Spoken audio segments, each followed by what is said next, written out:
Hey, good evening, everybody. Blitzball Champ is back with a brand new video here on the U to the Tube.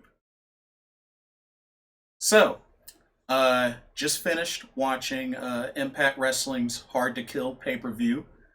Um, that'll be the main topic of discussion for tonight. Pardon me.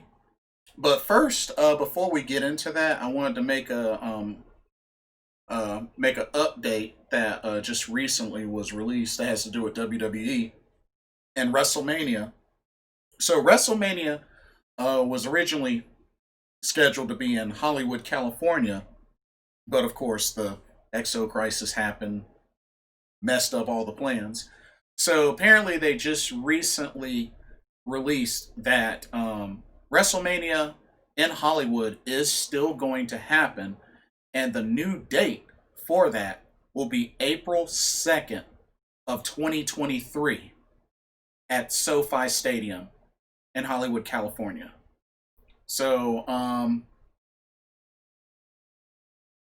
hopefully by that time, I guess the idea is that hopefully by that time, this EXO crisis won't be an issue to the point where they can actually have a live WrestleMania with fans in attendance and actually fill it up. Like I said, only time will tell, but I mean, right now it's 2020, or excuse me, it's 2021 right now, so 2 years. I'm not going to say it's impossible, but I can see why they pushed it back so far, or pushed it forward so far. So, we'll see what happens, but WrestleMania in Hollywood, California, April 2nd, 2023. Hopefully it goes well and fans can actually go. I actually got some friends that are interested in going to a WrestleMania. We'll see. We'll see. But anyway, let's talk Impact Wrestling Hard to Kill. I gotta be honest with you.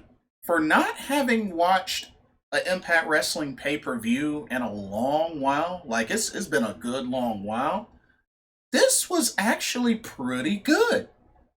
I enjoyed myself. Let's talk about it. So first off, apparently there was a preview match, which I didn't catch at first, but after the main card was over, I went back and watched the pre-show match, which was a singles match between Brian Myers and Josh Alexander. And, for a pre-show match, it was actually pretty good. It was back and forth, and Brian Myers took advantage of pulling the headgear over the eyes of Josh Alexander to temporarily blind him, and by the time he fixed it, got hit with that running clothesline and was able to get the pinfall. So Brian Myers, really good to see them utilizing him well in Impact Wrestling. Of course, most of y'all may know him as Kurt Hawkins back in the WWE, but ever since he's been part of Impact Wrestling, they've been using him well. So this is good. This is really good. And of course, Josh Alexander was one half of the North, but it looks like the North may be done. So yeah, but decent pre-show match. I had no complaints. Not exactly what I was thinking of for a pre-show matchup, but it was okay. It was okay. But now, getting into the main card, we first started off with the mixed tag team match, where we had Decay back together, Rosemary and Crazy Steve back together, going up against Tennille Dashwood and Caleb Conley with a K, Caleb with a K. Pardon me. This was a pretty good match. We got to see the mist from both Rosemary and Crazy Steve, and of course, the men got a chance to tangle with the ladies, and it was all legal. Which doesn't surprise me, considering, thinking about it, considering they've had many spots like that before, plus being that uh, Tessa Blanchard, was their Impact Wrestling World Champion for a while, it kind of makes sense that they would continue the trend of letting the ladies square off with the men, and that's exactly we got to see some of that in this match. It wasn't necessarily that once the ladies tag in that the other lady has to tag in, so that's good. That's really good. But yeah, when it was all said and done, uh, Decay got the victory. Like I said, both Tennille and Caleb got misted in the face with green mist by both members of Decay. And, it was even a segment where I guess Tennille and Caleb were trying to take a selfie on top of the turnbuckle, I guess while during trying to hit a move or whatnot. But I don't know. I guess it was just weird. But miss to the face, and Crazy Steve pulled off a pretty sick tornado DDT to get the victory. So Decay reunites, and they get a big victory here at Hard to Kill. So glad to see Decay back together. This is great. This is really good. Next up, we had the old school rules match. It was a six man tag match. You had Eric Young, you had Joe Doring, and Diener. This stable is called Violent by Design, which honestly I like the name. I never would have thought about that name. That's a cool name. But you got those three going up against Tommy Dreamer, Rhino, and Cousin Jake. And this was old school rules. There's also weapons were involved. We saw some chair shots. Joe Doring took a bunch of chair shots, and it was like he wasn't even phased at all. So that was crazy, and it was just back and forth. We got to see Diener and Cousin Jake go at it, and it was great. But at the end, Eric Young hit the pile driver on Cousin Jake to get the victory, and Violent by Design are your winners. But the only issue that I had the thumbtack spot wasn't that good because it really didn't show Eric Young because he was thrown on top of the thumbtacks, but it really didn't show any thumbtacks in him. So they didn't really sell that spot well. I don't know if it was because he didn't land fully on the thumbtacks or just didn't land in the center of them, but normally, when somebody, gets dropped or lands on thumbtacks, you can, as they get up, you can clearly see thumbtacks are in them. And you didn't, in this match, in this spot, you really didn't see any thumbtacks on Eric Young. At least not that I know of. I know I didn't see any thumbtacks on him. So that spot was kind of weak. That was kind of a weak spot. But other than that, it was an alright match. It was an alright match. But just that one particular spot was kind of weak. But moving on, we had the finals of the Knockouts Tag Team Tournament match, which of course the winner of this match are the new Knockout Tag Team champs. It's pretty neat that they brought this back. And I have to say, this was actually a really good match. It was Fire and Flava, which I really like that tag team name, which is made up of Kiera Hogan and Tasha Steeles, going up against Havoc and Nevaeh. These were the two finalists, and I tell you, it was back and forth.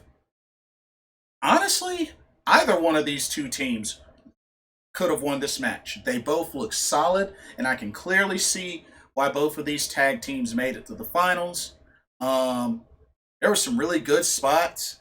Havoc doing a double fall away slam, and just a lot of the combinations with Tasha Steelz and Kiera Hogan, and it was great. It was really really great. Um, Back and forth, pretty decent match in time length as well. But when it was all said and done, Tasha Steelz and Kiera Hogan, Fire and Flava are your new Knockouts Tag Team Champions. And very cool segment at the end where Gail Kim and Madison Rayne came out all dressed fancy and fresh and good looking. Uh, Handed over the tag team belts. Of course, you know Madison Rayne and Gail Kim were former knockout tag team champions, and at the time, you know Gail Kim was a double champion. She had the knockouts title as well. So, congratulations to Tasha Steelz and Kiera Hogan. I like the both of these ladies. I got a chance to see both of these ladies. Saw Kiera Hogan a few times. Once was through Queens of Combat, and I thought I saw her another time as well. I think I saw her at least twice. I forgot what the other promotion I saw her in. And Tasha Steelz, I got to see her live twice through Queens of Combat. And of course, you know, Tasha Steelz trained by Team Damian Adams. And, you know, that's the same trainer that trained wrestlers like Deonna Purrazzo and Karen Q. So I thought that was pretty cool. So yeah, definitely happy for these two ladies. They're a great tag team. I like what they got going, and it was good to see Madison Rayne and Gail Kim present them with the Knockouts tag team titles. And like I said, there have been some good knockout tag team champions. Of course, the first ever champions were Taylor Wilde and Sarita. So we've got to see them as tag champions. We got to see the Beautiful People. We got to see Awesome Kong and Hamada. We got to see Hamada and Taylor Wilde. We got to see Rosita and Sarita. So I mean, we've had some good knockout tag team champions. TNT, Tara and Tessmacher. So I mean, we've got to see a handful of great knockout tag team champions, and I think Tasha Steelz and Kiera Hogan will have a good run. Yeah, at least I hope so. But congrats to them. Great match. Next up, we had Ace Austin come down. Of course, Ace Austin is the Super X Cup winner, and you know he wanted a match. He wanted a challenge. Of course, he thought he himself should have been in the match for the X Division title, but that didn't happen. Scott D'Amore came out. It's like, you want a match? Got you a special match. And his opponent ended up being Matt Cardona, aka Zack Ryder. That's right. Matt Cardona is now in Impact Wrestling. I know some people are wondering about what happened with him in AEW because, you know, he was in AEW, teamed up with the Nightmare Family for a bit. I think he only had like 2 matches in AEW, but they didn't end up keeping him. So, henceforth, now he's in Impact Wrestling. This match was not a long match, but I mean, you got to see him, you know, do what he does. Broski boot, Rough Rider leg lariat on Madman Fulton. Of course, he won by disqualification when Madman Fulton interfered. Like I said, wasn't a long match. It's kind of cheesy, but that was probably one of the low moments of this pay-per-view, because I really felt like, you know, with him making his Impact Wrestling debut, you know, should have been a legit match, but it didn't last long and it ended by DQ, but still counts as a victory, I guess. But Matt Cardona in Impact Wrestling now, so we'll see how that goes. Pardon me. Ooh. Next up, we had the X Division Triple Threat match. Chris Bay versus Rohit Raju, versus the champion Manic, which we know, aka TJP. Um, this was actually a great match. I mean, all three of these guys really were well showcased. There was a point where um, Manic had his mask removed, and of course, it just showed TJP with face paint, kind of like Joker Sting, kind of like, Decay. So, I mean, which I guess that's the best they could do, so it would keep his face hidden. But yeah, Rohit Raju removed the mask of Manic, just shows him with face paint now. Match kept going, and by the time it got to the end, Manic was able to get the roll up to get the victory and retain the X Division title. But there were a lot of great spots.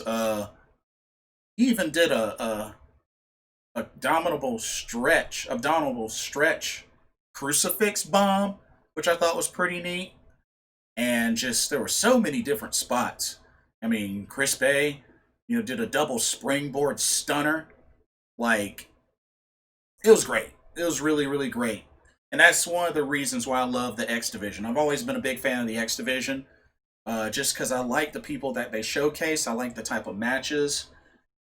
And, this was nothing short of that. So definitely another favorite match on this card. And it really delivered. So this X Division title match, triple threat, was great. It was great. But moving on. Next up, we had the Impact Wrestling Knockouts Championship match, which the champion, the virtuosa, the Fujiwara armbar specialist, Diana Perrazzo, defended against Taya Valkyrie. Now, at first, Taya Valkyrie had Decay with her. Diana Perrazzo had Kimberly and Susan, aka Soo Young, by her side. Things got kind of crazy, and the referee ended up kicking both sets of folks to the back to the point where it came down to Taya Valkyrie and Diana Perrazzo. Just those two one on one. And, it was back and forth. Overall, good match. But it was back and forth. But at the end of the match, Diana Perrazzo was able to lock in the very painful looking double armbar submission, which first just started off as the Fujiwara armbar, but turned it into a double armbar submission that looked really sick. I mean, just ugh. Was able to get the submission victory and retain the Knockouts Championship. And like I said, I'm very happy for Diana Perrazzo.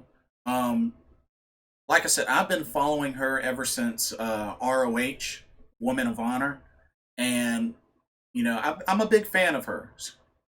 She's come a long way. Her WWE run did not go as well as I hoped for. Outside of the Mae Young Classic, but I was thankful she got a shot at Impact Wrestling, and now she's a champion. She's the top women's champion. And if I remember correctly, I don't know about a lot of other promotions because she never won the Women of Honor Championship, but if I remember correctly, the Impact Knockouts Championship is really Diana's first big major championship of her career. So I'm definitely proud of her. I'm a big fan of hers. Got to see her live before back in ROH, and I like her work. I really like her work, and I think she'll continue to be a great Knockouts champion. So congratulations to Diana Perrazzo, the virtuosa, doing some good work out there. Next up, we had the Karate Man, a knockoff Johnny Cage looking Ethan Page, versus Ethan Page. Uh, pretty much, this match was pretty much done on a gigantic green screen. You know, it was pretty much a knockoff, cheesy Mortal Kombat imitation match, fight, whatever you want to call it. It was really dumb and cheesy. Uh, and the Karate Man gets the victory and pulls a pulls a fatality. He totally just KOs Ethan Page by ripping his heart out. Yeah. Really, really, really cheesy match. Didn't take long. But apparently, the story behind that is that Ethan Page's contract supposedly has expired, and this is the way that they're killing him off. So, there you go. It's a weird way, but I guess they had to figure out some sort of way to kill him off, and this is what they went with. So, I guess mission complete. But cheesy match. Definitely the worst on the card. Just really, really cheesy. We had the barbed wire massacre match. Eddie Edwards versus Sammy Callahan. This is pretty much a death match where you look at when you look at it. I was definitely loving this. When it gets so crazy that you got a barbed wire bat, barbed wire kendo stick, barbed wire chair. When you get to the point where you have a Nintendo 64 controller wrapped in barbed wire, okay, now you're getting creative. You're getting really creative. But sure enough, there was a barbed wire wrapped Nintendo 64 controller used in this match. I love it. I love it. These two tore each other apart. Some good spots with the use of the barbed wire. Very creative. And these two have a lot of history. These two have a lot of history and told a good story in this match. When it was all said and done, Eddie Edwards hit the Boston Knee Party. Sammy Callahan kicked out at 1, but then ate an Emerald Frozen, and Eddie Edwards was able to get the victory. Great match. Tore each other up with the barbed wire in many different ways. At the end, Alicia Edwards came down to comfort Eddie Edwards. But yeah, I guess this closes the story between Sammy Callahan and Eddie Edwards, perhaps. Definitely cool with it. Definitely cool with it. But yeah, good match. These two tore each other apart, and we got to see an N64 controller wrapped in barbed wire used in this match. That's great. That's awesome. And then we had the main event, which was the 6-man tag match. The Bullet Club, AEW World Champion Kenny Omega, Impact Wrestling Tag Team Champions, the Good Brothers, all sporting Bullet Club gear of some sort, going up against Impact Wrestling World Champion Rich Swann, one half of the Motor City Machine Guns, Chris Sabin, and Moose. Now, I have to be honest with you. I was not a fan of throwing Moose to this match. Really wasn't a fan of it. I'm not really a big fan of Moose because Motor City Machine Guns are my all-time favorite tag team. So any match I get the Motor City Machine Guns, I'm in. Doesn't matter what it is, I'm in. But Alex Shelley couldn't participate, so they replaced him with Moose. But you know something? After seeing this match, this turned into a this. I have to say, Moose impressed me in this match. Because now that I think about it, I don't think I've ever seen Moose, Rich Swann, or maybe even Chris Sabin in the same ring as Kenny Omega before. I don't know. Y'all correct me if I'm wrong, but I don't ever remember a time where they've been in the same ring together. But I could be wrong. I could be wrong. I've never seen it. So, but Moose went out there. He did his thing. I mean, he was doing hesitation drop kicks. I mean, he was doing some cool double and triple team moves. Did a standing moonsault. Did a turnbuckle Spanish fly. I was like, okay, Moose. I see you, Moose. I see you, Moose. I was impressed. I was actually impressed. I was very impressed with Moose. Rich Swann did his thing as well. So did Chris Sabin. It was definitely back and forth. This was a great match. When it was all said and done, Kenny Omega hits Rich Swann with the one-winged angel, which of course nobody kicks out of, and got the victory for Bullet Club. So, AEW World Champion pins the Impact Wrestling World Champion. I'm pretty sure this isn't over with. And who knows? We may see if maybe Rich Swann invades AEW. Maybe he has a one-on-one match with Kenny Omega in AEW. Who knows? We'll see. And you know something? I'm really hoping that this does turn into an official partnership between AEW and Impact Wrestling. I think it would be cool. The only thing that I wonder is how are they going to balance the shows? Because, I mean, with AEW, you got AEW Dynamite and you got AEW Dark. With Impact, you know, you have Impact Wrestling on Tuesdays.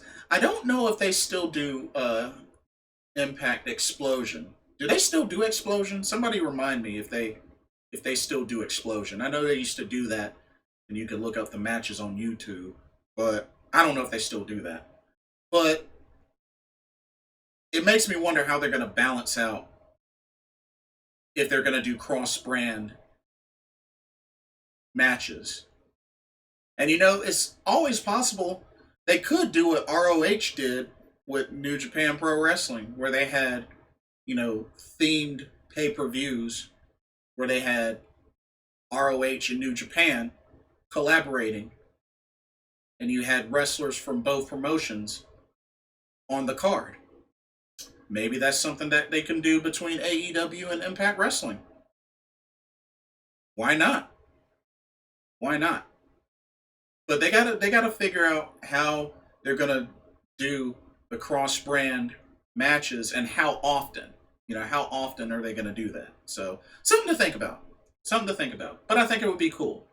I mean, you already got the Good Brothers appearing on AEW. You know, Kenny Omega on Impact Wrestling. So I mean, it'll be interesting to see how they build on that. So keep that in mind.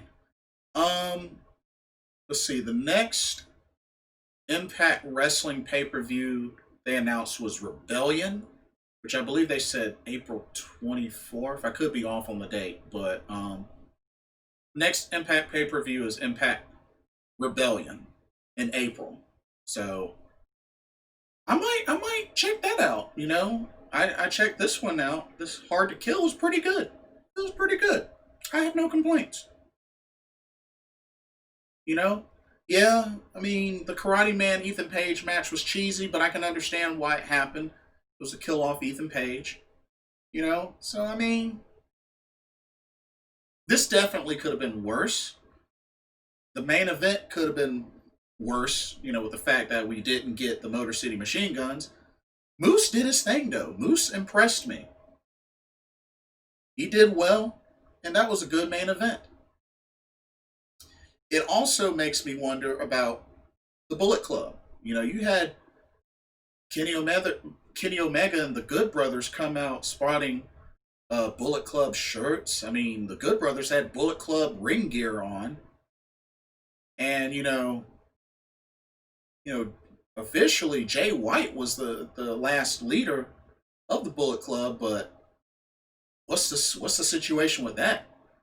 You know, from what I last heard, Tamatanga, I believe is not too happy with the Bullet Club being used like this in Impact Wrestling and AEW. I mean, we'll have to see what happens with that. I mean, is Kenny Omega gonna be gaining the leadership back? Remains to be seen. Remains to be seen. So we'll see what happens.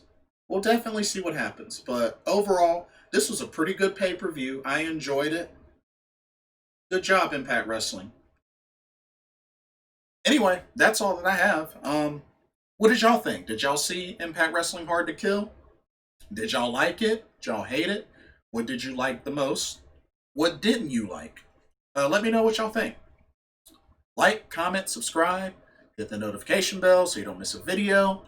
Thank y'all so much for watching. Hope everybody continues to have a blessed weekend. Enjoy some NFL playoff football, and I will see y'all soon. Peace.